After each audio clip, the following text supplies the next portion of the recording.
Hello students, I am Varsha Gaikwad. Today we will see securities in e-banking. Secure Socket Layer, that is SSL. In last lecture we have seen SSL. In today's lecture also we will see SSL but in detail with diagram and explanation. So what is Secure Socket Layer?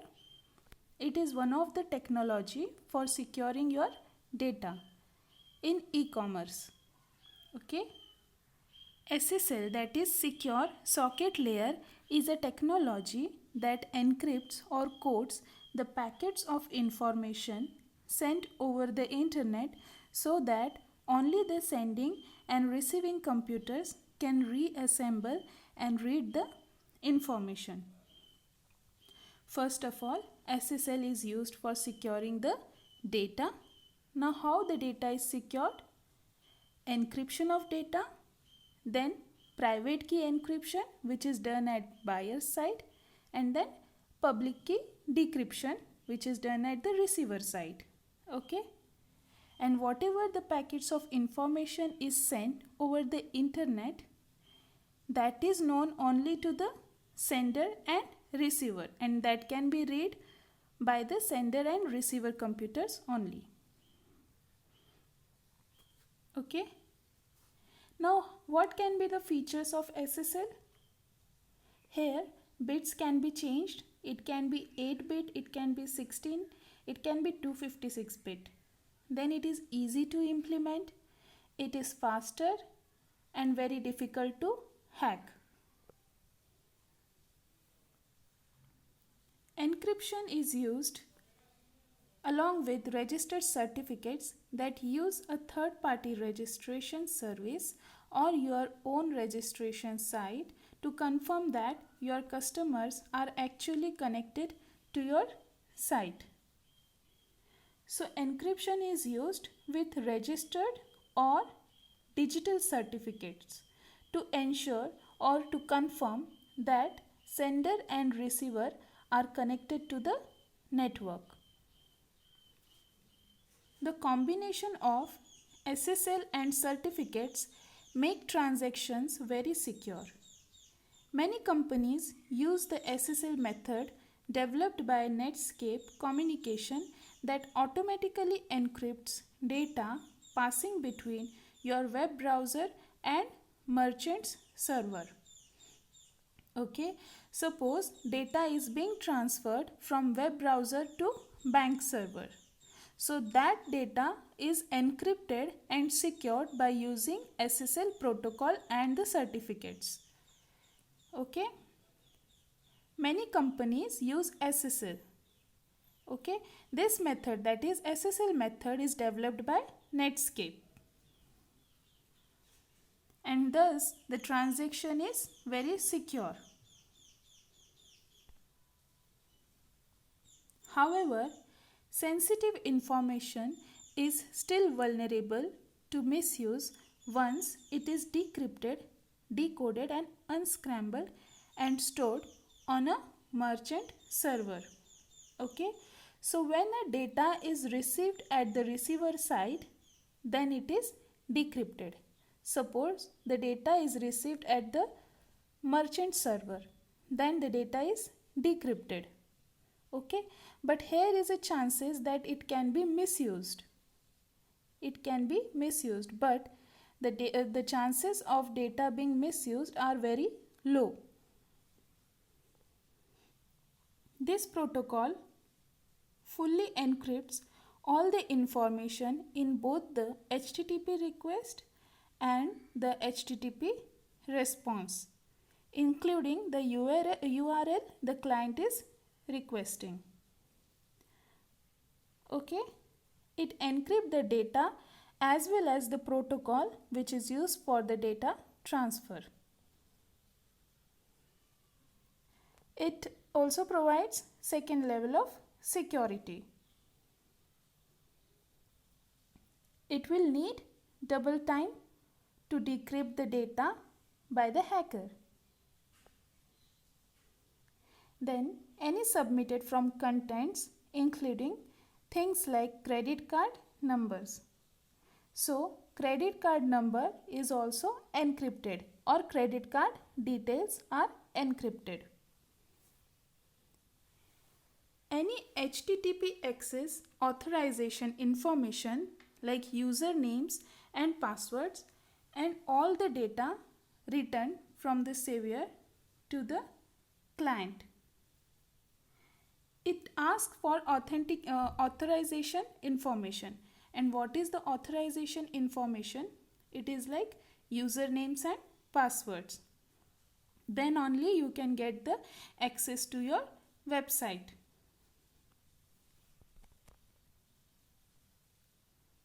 This is the diagram for SSL. It shows the portion of SSL. This diagram shows the portion of SSL and it is in between TCP and IP. Okay.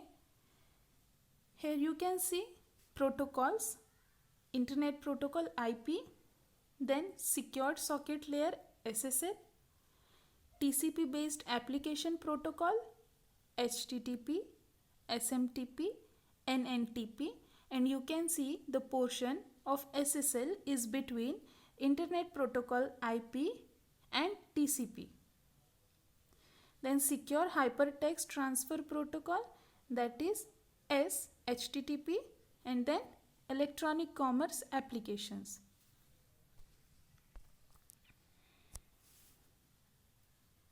We will see what is Simple Mail Transfer Protocol. First of all, what is protocol? Protocol divides information into smaller transferable data packets. It can recover the corrupted data up to certain extent. It can request data from the source if data is lost, and provides additional functionality like security and fidelity. I hope you understand what is protocol now. So we will see SMTP, that is Simple Mail Transfer Protocol. The Simple Mail Transfer Protocol is a communication protocol for electronic mail transmission. So this is a communication protocol which is used with several other protocols, and it is used for the electronic mail transmission. Now what is electronic mail transmission? You must have used Outlook 365, Gmail or Yahoo and other mail applications. So for this email communication purpose, the protocol which is used with other protocols is SMTP, that is Simple Mail Transfer Protocol. SMTP is part of the application layer of the TCP IP protocol. Okay, in diagram you can see SMTP is the part of the application layer of the TCP IP protocol. Okay, using a process called store and forward, SMTP moves your email on and across networks. So SMTP acts as an intermediate server so that data strength is maintained and data can be transmitted for longer distances. It works closely with something called the mail transfer agent, that is MTA, to send your communication to the right computer and email box. Now what is MTA? MTA defines the destination address for data transfer, which is mail transfer agent. So SMTP works with mail transfer agent, which defines the destination address for your data to transmit.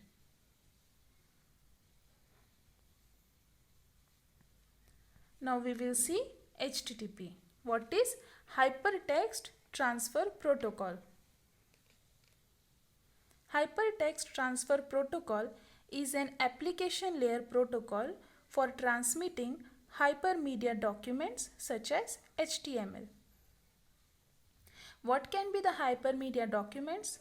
It can be in the form of audio, it can be in the form of video, image or text.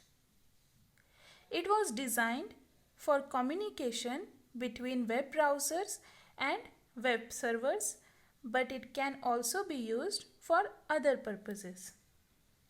What are other purposes? Like VoIP, which is Voice over Internet Protocol, then data transfer, connection, mapping, tracing server, etc. HTTP is the foundation of data communication for the World Wide Web, that is WWW. Whenever you browse any website, then you must have noticed that the link which we get is stated with some initials, and that initials start from HTTP.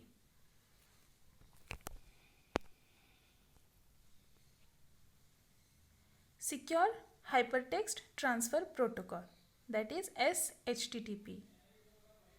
Secure Hypertext Transfer Protocol is an absolute alternative to the HTTPS protocol for encrypting web communications carried over HTTP. Okay. So, what is the responsibility of SHTTP? That it encrypts the data. Okay. Whatever the communication is done between the two entities, the data is encrypted. It was developed by Eric Rescorla and Alan M.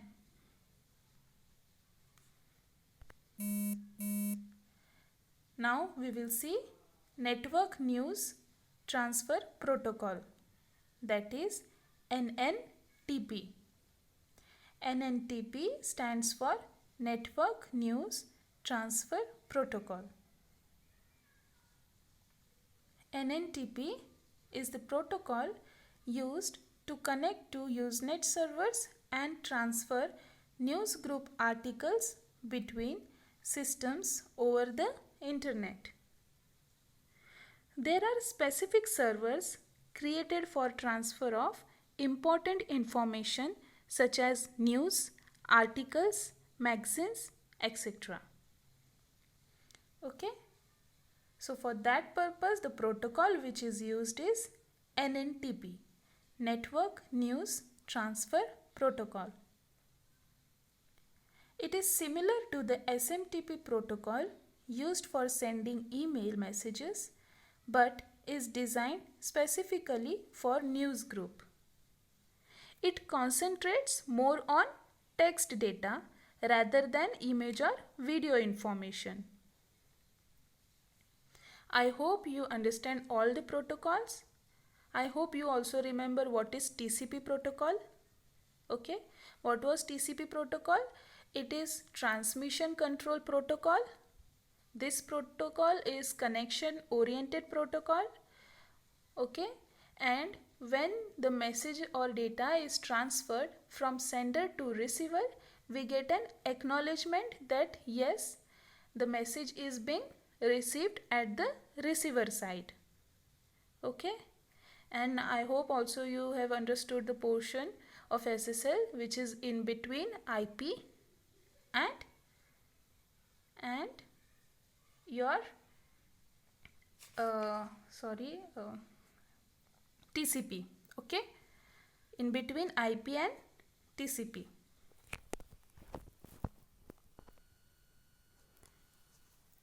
Now e-commerce application. What is e-commerce application? The most common e-commerce application are as follows: online marketing and purchasing. Like there are several websites: Amazon, Flipkart, Myntra, OLX. Retail and wholesale, it can be the same websites. So everything is available now online. Finance, you can use bank account bank applications like you can install all the bank applications like Kotak Mahindra bank application, SBI bank application. Manufacturing, online auction, e-banking, then online publishing. What is online publishing? You can publish articles online. Then news are also published online. News articles are also published online. Okay. Magazines are also published online. Then online booking. Nowadays you can book anything online, like your railway tickets, like your movie tickets, flight tickets. So these are online booking. Okay, you can do the registration of the ticket, then booking, also cancellation. If you don't want, then you can just cancel the tickets. I hope you understand all these application. In online publishing, I think you know the e-Sakal, e-Lok Satta, which is a news publishing articles. Then online article publishing sites are there. Okay.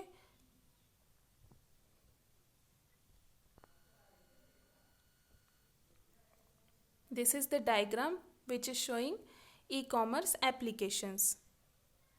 You can see the applications are e-banking, e-ticketing, e-advertising, e-trading, e-post.